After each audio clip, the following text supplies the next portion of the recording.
નમસ્કાર, હું છું પ્રિયા અને તમે જોઈ રહ્યા છો જનતા કી જાણકારી ન્યૂઝ। નજર કરીએ આજના સમાચાર ઉપર।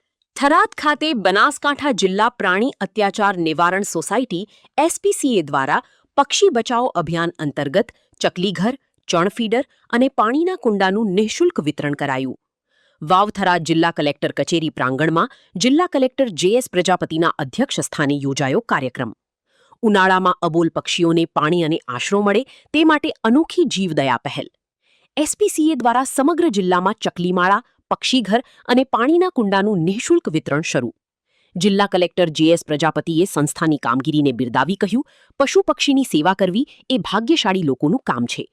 આ કાર્યક્રમમાં વાવ થરાદ જિલ્લા કલેક્ટર અને અધિક નિવાસી કલેક્ટર તુષાર જાણી અને પ્રમુખ જયંતીલાલ દોશી સહિતના અધિકારીઓ, એસપીસીએ હોદ્દેદારો, જીવદયા પ્રેમીઓ અને ગૌભક્તો મોટી સંખ્યામાં ઉપસ્થિત રહ્યા।